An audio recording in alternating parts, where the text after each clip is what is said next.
Mana, estou lendo um livro magnífico sobre a Inês de Castro.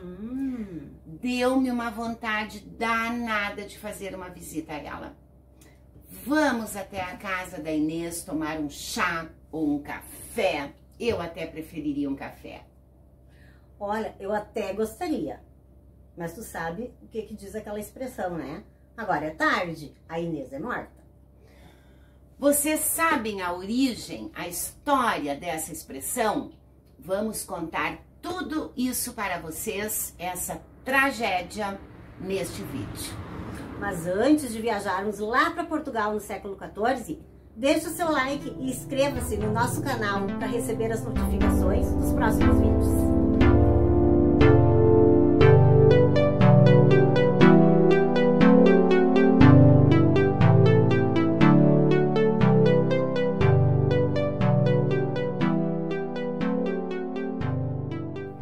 Olá, pessoas queridas, cultas e inteligentes.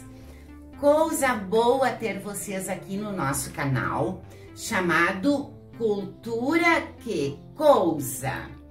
Aqui tratamos de pequenos episódios dramáticos, trágicos, às vezes até macabros, de personalidades históricas. Personalidades que fizeram parte em algum momento da história, das artes, da cultura.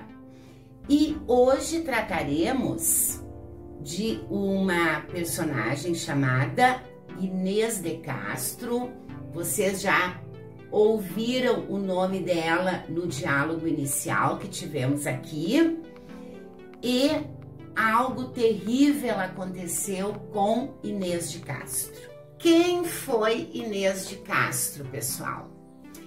Inês de Castro foi aia, ou seja, dama de companhia de uma senhora da nobreza castelhana, de Dona Constança, rainha de Castela. Calma que nós vamos entender todos esses nomes, vamos destrinçar bem isso. Então, primeiro, pessoal, temos em Portugal um rei chamado Dom Afonso IV.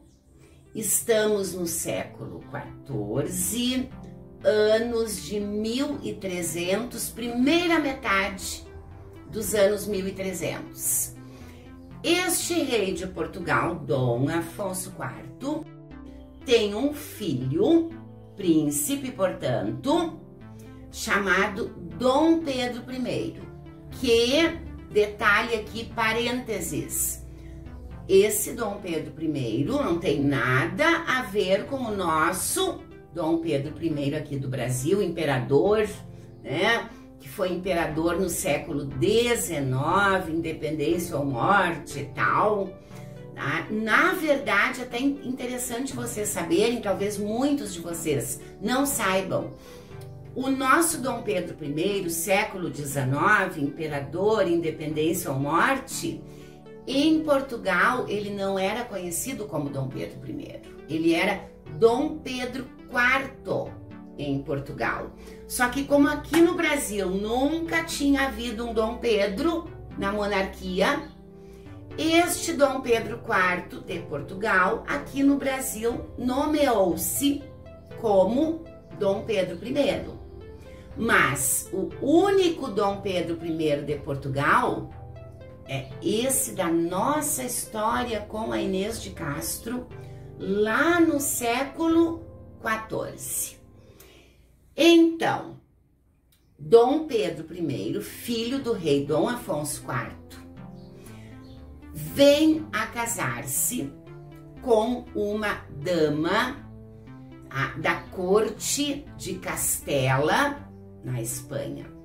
Vocês sabem que na monarquia, e isso até há bem pouco tempo atrás, nos países ainda monárquicos, os casamentos eram arranjados por questões de interesses entre países. E esse casamento do Dom Pedro I também foi um arranjo, tá? Então, o pai dele pensou que seria bom para Portugal uma aliança com Castela, na Espanha, e fez-se esse casamento com uma dama chamada Dona Constança. E essa Dona Constança vai então para Portugal para se casar com Dom Pedro I e leva com ela, enfim, um séquito, né, de pessoas, dentre elas as suas damas de companhia, aias, e uma dessas damas de companhia era Inês de Castro. Ao chegarem em Portugal, o que é que acontece? Dom Pedro I não se entusiasma nem um pouco com a sua esposa, Dona Constança, mas ao ver Inês de Castro, a dama de companhia da esposa, ele se apaixona perdidamente por ela, encanta-se de uma forma irreversível e começa um romance secreto com Inês de Castro, dama de companhia de sua esposa, Dona Constança. Dom Pedro cumpre suas obrigações com a esposa, com a Dona Constança, mas é com Inês de Castro que ele se sente feliz. E ele mantém casamento e a relação paralela com Inês de Castro. A Dona Constança vai dar 4 filhos para o marido. E pouco depois de parir o 4º filho, ela morre. E aí o que é que Dom Pedro I faz? Viúvo, primeira coisa, ele pega Inês de Castro, tira ali do palácio, ali da onde circula a corte portuguesa, e a instala em um sítio, em um lugar muito idílico, muito romântico, chamado de Quinta, que vai ter o nome depois, e em seguida nós já vamos entender isso, de Quinta das Lágrimas, que existe até hoje, que depois até eu vou mostrar umas imagens para vocês de lá. Vocês podem inclusive visitar lá em Coimbra, em Portugal, a Quinta das Lágrimas. Esse lugar, esse sítio que possui uma bela casa de pedra, da qual ainda há lá as ruínas, possui jardins maravilhosos, pomares, árvores centenárias. É lá que vai então se instalar Inês de Castro, que continua sendo amante, apenas amante de Dom Pedro I. E ele vai lá visitá-la de tempos em tempos. E com o passar do tempo, ele vai ter com ela também outros 4 filhos. Então vocês imaginam que eles ficaram anos juntos ali. É claro que eles não conseguiram esconder isso por muito tempo, né? O pai do Dom Pedro já sabia, a mãe do Dom Pedro já sabia, a corte portuguesa toda com o tempo já sabia disso. Com o tempo, o pai de Dom Pedro I começou a ficar muito nervoso. Preocupação dele: e se um desses filhos bastardos de Dom Pedro com Inês de Castro, ao crescer, resolvesse tentar pegar o trono de Portugal? Isso seria um desastre, até porque Dom Pedro tinha filhos legítimos com a esposa, que agora já havia morrido, após ter dado 4 filhos para ele, e um desses filhos é que tinha direito ao trono de Portugal mais tarde. E aí Dom Afonso pensou: mas e se um desses filhos com a amante tentar usurpar o trono? E aí o pai dele, com seus conselheiros, eles tomaram uma resolução. Certa vez, quando Dom Pedro saiu alguns dias para caçar, vocês sabem que pessoal da monarquia sempre gostou muito da prática da caça. E Dom Pedro não era diferente.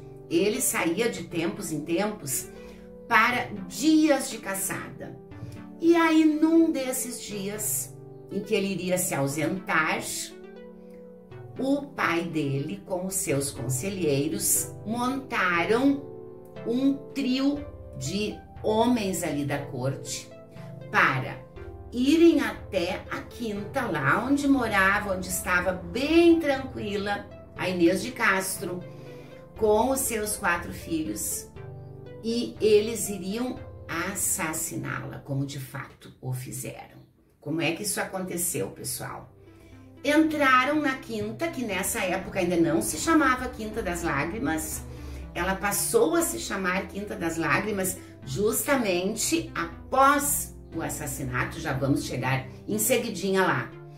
Entraram na quinta, que se chamava Quinta do Pombal, com uma espada afiadíssima, invadiram, chamaram Inês, ela saiu da casa, veio para os jardins e eles transpassaram o coração de Inês de Castro com a espada.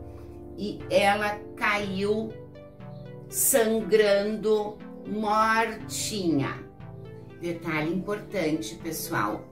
Antes de morrer, quando Inês de Castro percebeu que eles a matariam, ela se ajoelhou diante dos seus 3 algozes, começou a chorar, chorou muito mesmo, e implorou pela sua vida. Prometeu, inclusive, que ela sairia dali, que ela sumiria de Portugal com os 4 filhos, que ela nunca mais apareceria na vida de Dom Pedro, mas que lhe poupassem a vida para que ela pudesse estar com seus filhos, vê-los crescer. E das suas lágrimas, e aí já entra uma parte da lenda, tá? Mas que se vocês perguntarem hoje, lá em Portugal, para pessoas do povo, pessoas que estão circulando na rua, eles vão dizer para vocês que não é lenda, que é verdade. Formou-se ali naquele local, tá, uma espécie de um lago das lágrimas de Inês de Castro, que muitos acreditam até hoje que seja realmente formado das lágrimas de Inês de Castro, tá? Esse lago está lá até hoje, vocês podem vê-lo, e inclusive ao fundo do lago, pessoal, existem uns filetes vermelhos que quando a gente raspa, eles voltam, tá? Eu tive essa experiência, eu tive a oportunidade de ir até lá, eu vi isso, eu fiz isso, tá? Raspa-se o fundo, é como se fossem filetes de sangue, que o povo lá diz que é o sangue da Inês de Castro, que jorrou do seu coração quando a espada a transpassou, e a gente remove o sangue e ele se forma novamente. Claro que deve ser, na verdade, um fenômeno natural ali, né, daquele solo, etc, tá? Mas há essa história que circula há quase 700 anos em Portugal até os dias de hoje. Mas enfim, mataram Inês, não tiveram pena dela. E quando Dom Pedro I voltou, ele logo soube dessa história. E como é que vocês imaginam que ele reagiu? Ele ficou furioso, extremamente furioso com o seu pai e com os seus comparsas que mataram Inês. Mas a mãe do Dom Pedro I, a Dona Beatriz, esposa do Dom Afonso IV, pediu muito para Dom Pedro que ele não fizesse nada contra o pai, porque ele estava a ponto de se vingar de todos os que fizeram com que a sua amada, né, viesse a essa morte terrível. Mas, em respeito à mãe, ele se segurou e disse: ok, mãe, eu não vou me vingar, eu prometo, não vou matar o meu pai nem fazer nada contra ele. O assassinato, pessoal, aconteceu em janeiro de 1355. 2 anos depois, morre o pai de Dom Pedro I, o Dom Afonso IV, o rei. Morre de morte natural. Dom Pedro não fez nada contra o pai. Dom Pedro assume o trono de Portugal. Agora ele é o rei. Sua mãe continua viva, Dona Beatriz. Dom Pedro mantém-se no trono. Normalmente, dizem, inclusive, muitos biógrafos, historiadores dizem que ele foi um rei que trouxe prosperidade para Portugal, embora ele fosse extremamente cruel com os seus inimigos. O tempo passa. 3 anos depois de Dom Pedro assumir o trono de Portugal, morre sua mãe. E aí algo acontece na cabeça dele. É como se tudo que ele havia prometido, a postura dele como rei contra aqueles algozes que mataram Inês, é como se agora ele estivesse descompromissado de todas as palavras dadas à mãe. Ele não tinha mais pai, ele não tinha mais mãe, e aí volta com muita força a raiva que ele sentia contra os homens que mataram Inês de Castro. E aí ele resolve que ele vai aniquilá-los.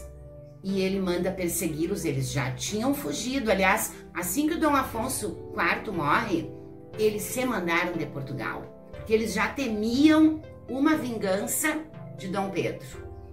Eles foram para um outro país. Dom Pedro mandou gente atrás deles. Conseguiram caçar 2 deles, trouxeram para Portugal. Dom Pedro mandou degolá-los para vingar a morte de Inês de Castro. E depois disso é que vem a parte mais macabra dessa história. A Inês de Castro tinha sido enterrada em um convento, antes lá do Dom Pedro voltar da caça. Quando ele voltou da caça, a Inês já era morta. E daí, inclusive, pegou muito essa expressão que existe até hoje em Portugal, mas agora é tarde, a Inês é morta, que foi quando Dom Pedro voltou e não tinha mais a sua amada viva para estar ao lado dele. Até o Chico Buarque fez uma música em que ele coloca essa expressão na música. Ele cantarola ali, é muito bonita, mas agora é tarde, a Inês é morta, dentro de um outro contexto, a música, mas ele encaixa essa expressão. E o que Dom Pedro faz, pessoal? Depois de matar os algozes da Inês, ele manda desenterrar Inês de Castro, lá do túmulo simples que o pai dele havia dado para ela, no convento de Santa Clara, do qual só temos hoje ainda as ruínas, mas ainda podem ser visitadas as ruínas. Fica bem próximo ali da Quinta das Lágrimas. Ele manda desenterrá-la, tinham se passado 6 anos. Há 6 anos ela estava enterrada, ele a desenterra, ele manda trazer um trono do palácio e colocar ali na rua, próximo ali, nas cercanias do convento, e faz com que toda a corte, ele coloca o cadáver da Inês de Castro ali. Inacreditável, ele faz isso. O cadáver de 6 anos.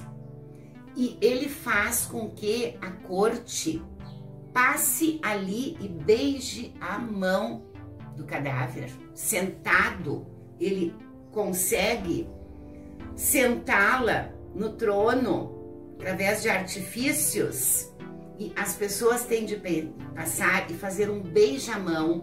Ficou conhecida, inclusive, essa cerimônia como beijamão, tá? E ela ficou aí conhecida também como rainha depois de morta, porque ele fez toda essa cerimônia como se ela fosse a rainha dele, e fez com que todos prestassem, né, essa homenagem para ela. Depois dessa cerimônia de beija-mão ao cadáver, da rainha cadáver, foi assim que os portugueses começaram a chamá-la, ele, não satisfeito, fez um féretro de rainha para ela. Colocou-a sobre um coche, uma carruagem, daquelas carruagens fúnebres que só a monarquia possui, fez uma corte fúnebre pela cidade, até uma cidade vizinha chamada Alcobaça, onde existe um mosteiro, tá? Chamado Mosteiro de Alcobaça, que vocês também não podem deixar de visitar.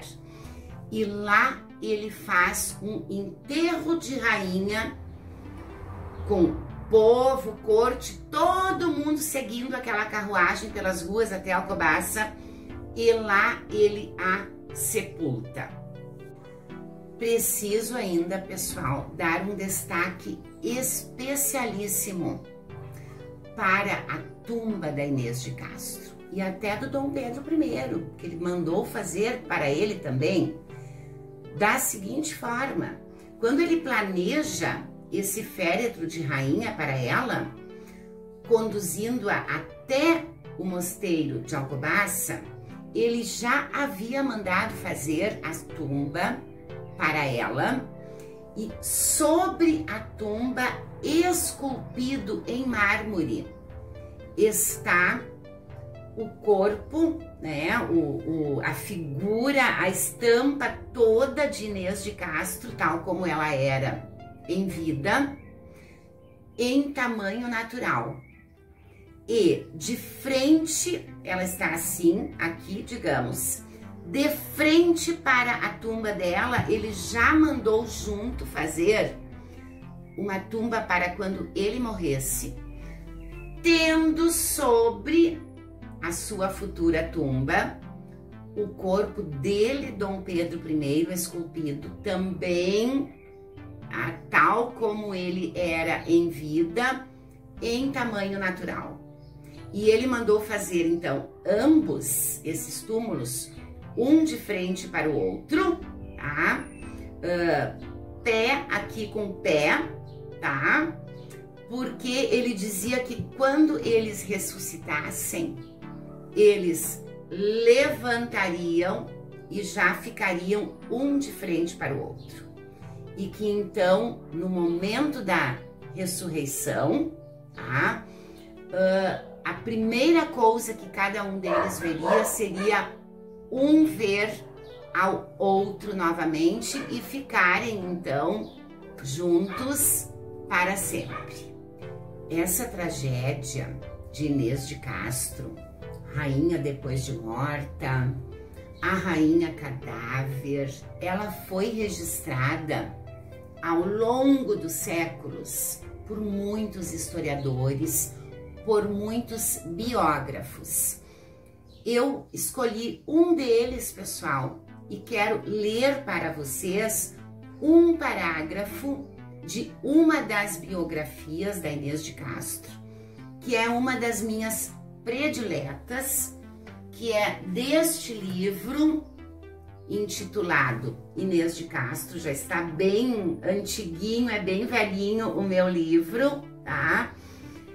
Foi escrito por Gondim da Fonseca e ele inicia, vejam só que interessante, da seguinte forma: a tragédia de Inês de Castro não comoveu apenas o povo português, essencialmente amoroso e romântico, mas correu o mundo e deu inspiração a numerosos artistas que a cantaram ou a imortalizaram na tela, pinturas, né? Ele está falando de pinturas, artes plásticas, ou no mármore. Relembro a minha impressão quando, ainda frangote, vi em Coimbra a Fonte dos Amores. Ou seja, pessoal, este biógrafo também visitou o local lá onde viveu Inês de Castro, onde está a fonte, né, que teria se formado das suas lágrimas, que tem esses dois nomes, fonte das lágrimas e fonte dos amores, porque tudo aconteceu em função, né, desse amor entre o casal. E aí o biógrafo continua da seguinte forma: ali foi assassinada Inês, e as manchas do seu sangue atestam até hoje a crueldade dos brutos matadores, dos carniceiros que sacrificaram a vida daquela a quem os seus contemporâneos chamaram colo de garça. E aí ele continua: e ela tinha realmente no seu tempo, seus contemporâneos, os que viveram, né, no mesmo período que ela, eles a chamavam de colo de garça, porque ela era uma mulher, fora uma mulher muito bonita e que tinha um belo colo, como se fosse o de uma garça. Então, queria fazer esse registro, tá, para vocês. E também, pessoal, aproveito para mostrar duas das fotografias, tá, que tenho lá do local, quando visitei. Essa aqui, sei que vocês não poderão ver bem, mas é só para vocês terem uma ideia. Esta janela faz parte das ruínas, tá, do local de onde viveu Inês de Castro. Tá? Se vocês forem lá agora, continua lá, podem ver como tudo o que ainda está lá, remanescente dela. E aqui nós temos a fonte, onde então, a fonte que teria sido formada, tá, das suas lágrimas, quando lá chegaram então os algozes para matá-la. E antes disso, né, o local, ela faz parte de um imenso, um grandioso jardim, o local por onde ela passeava com Dom Pedro, quando ele ia lá visitar a ela, aos filhos que teve com ela, né, e onde eles viveram então o seu amor, por isso também o nome Fonte dos Amores. E outra informação importante, tá? Já para encerrarmos a história, o escritor Luiz Vaz de Camões também registrou essa história de Inês de Castro, pasmem vocês, na obra Os Lusíadas. Poucos prestam atenção nisso, né? Porque nós sempre pensamos em Os Lusíadas como essa obra que glorifica os feitos portugueses, as grandes navegações, Vasco da Gama, mas no canto terceiro de Os Lusíadas, Camões conta a história de Inês de Castro. Começa de uma forma muito bela, né? O primeiro verso é: estavas linda Inês, posta em sossego. E aí ele continua dizendo, né, o que ele quis dizer com esse início. Ela estava lá na quinta, posta em sossego, ou seja, tranquila, sossegada, vivendo com seus filhos, né? E aí Camões continua, vocês podem ler lá no canto terceiro se quiserem. Lá estava ela posta em sossego, e aí a invasão dos algozes, e aí acontece tudo aquilo que nós vimos aqui. Então, não deixem também, né, de, caso vocês queiram mais informações, ver mais versões dessa história, buscar também em Os Lusíadas o modo como Camões, tá, já no século XVI, né, Os Lusíadas, tá, é publicação do século XVI, como ele ainda rememora essa história e a registra para a posteridade.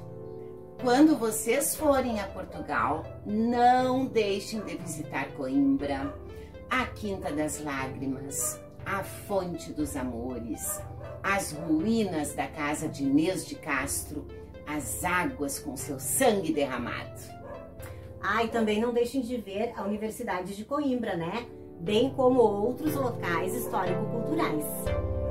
Que coisa! E se você gostou desse vídeo, deixa o seu like